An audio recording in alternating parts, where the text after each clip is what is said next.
And there are lots of investors, trillions and trillions of dollars of money managers, and they've raised money. I might have I have $10 billion in my portfolio, and because of tax code or because of law or because of the contracts I have with my limited partners or the charter, I can't buy the Bitcoin, but I can buy a security based on Bitcoin.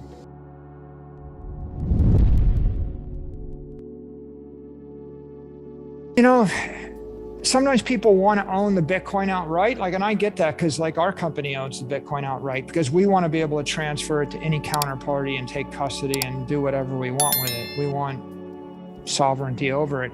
But if you were to own Bitcoin in a fund or an ETF, it's still higher. It's the second highest quality property you could own. But the second best property in the universe is own a Bitcoin derivative that's 1-for-1 backed by Bitcoin from a counterparty that you can reasonably trust. Right. And there are plenty of examples where people have buckets of money and they can buy the security, but they can't buy the Bitcoin. It's like in some retirement plan, and you're able to buy a security, but you can't buy the Bitcoin. And there are lots of investors, trillions and trillions of dollars of money managers, and they've raised money. I might have I have $10 billion in my portfolio, and because of tax code or because of law or because of the contracts I have with my limited partners or the charter, I can't buy the Bitcoin, but I can buy a security based on Bitcoin. And so the real world is a nuanced one where there are lots of different types of capital. Not all capital is fungible, right? If I have $1 billion, it doesn't mean I can just convert $1 billion into Bitcoin overnight. I might have 100 million and all I can do is buy land. And I might have another 100 million, all I can do is buy a security. And I might have another 100 million and all I can buy is debt. If that was the case, I would prefer to have debt backed by Bitcoin, land underneath the Bitcoin miner, and a security that is a Bitcoin-backed security, because those three things would be sitting on a stronger foundation of collateral than to buy three things that have no relationship to Bitcoin. And so that's the value of Bitcoin. Ultimately, you compare gold standard to fiat standard to Bitcoin standard, and your conclusion is Bitcoin is simply digital money, and digital money is an engineered system to create a shared, immutable, correct ledger, the perfect the best monetary system that the human race has come up with. If there's ever a better one, you'll start from those principles, right, of digital money, and you'll say, how do I make it better?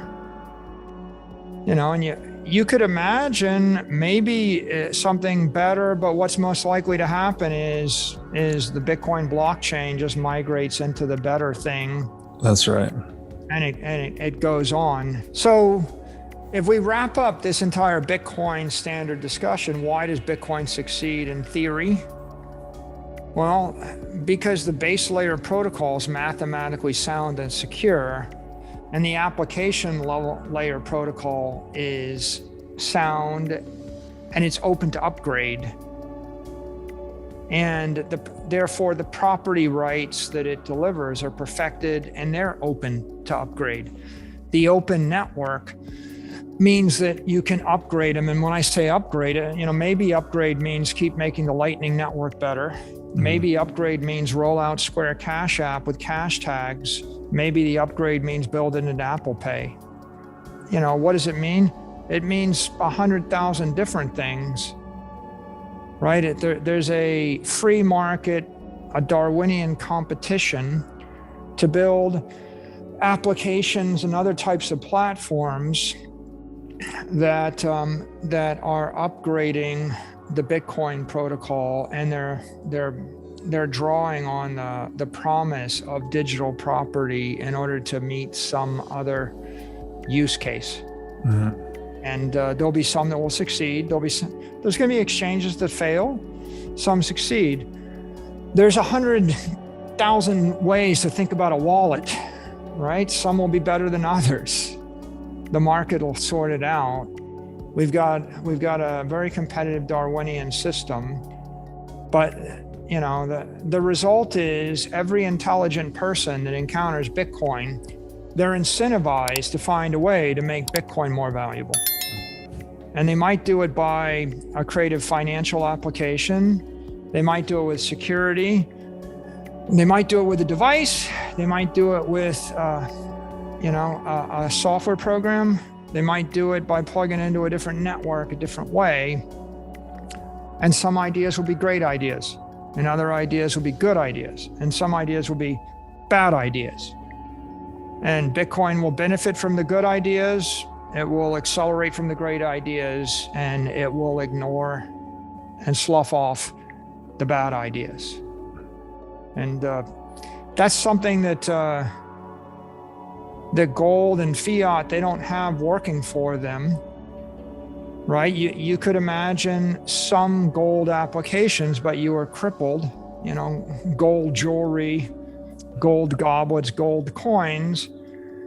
And then that's the end of the road with gold. And with fiat applications, we took that much further. Heck, we created sovereign debt. We created all sorts of interesting money markets, and Bitcoin is really just still early days. We're just into the second decade, and these applications. But that's one approach, and then Lightning is another approach to a layer 2, a non-custodial, decentralized layer 2. But that's not the only. There's no monopoly on this. You could create a competitor to it if you wanted to, and then you can create applications like Square Cash App, which is another kind of custodial application, but it is an open custodial application. So to the extent that you want to, you can move your Bitcoin out. So I was just going to these are all say, just different ways that the network is evolving. So why else is Bitcoin going to succeed? Why is it succeeding? Well, because hypothecation is so much more difficult. I'm not saying impossible, but the layer 1 and the layer 2 protocols, Bitcoin and Lightning, those mitigate the need for hypothecation, right? It's less likely you would need to trust all your assets. If I can move 1% of my assets a day for a Satoshi, then I wouldn't put all my assets in a bank. Right now, all of your assets, all your stocks are probably in a bank. You don't hold any of them. right. In theory, you could actually take possession of your stocks as like certificates and put them in a safe deposit box and, take them out of street name, they say. Yeah, I don't even know if you can do that anymore. People don't do it. Yeah, I think I may be wrong about this, but I think the DTCC now officially owns all stocks, even if you own the certificate. Yeah, so it's harder and harder. Yeah. Yeah, so the protocols mitigate hypothecation, and also they punish hypothecators. Like if someone did go naked short Bitcoin in order to make a quick dollar, and you pulled all your Bitcoin off the exchange and they have to then settle, right, it creates a massive short squeeze. Yeah. So whenever you pull those securities away from the hypothecator, then they get squeezed. So if I knew that it was impossible, like if you had $1 billion in gold, I know you're never going to take delivery of it. I can, short it 100 to 1. Yeah.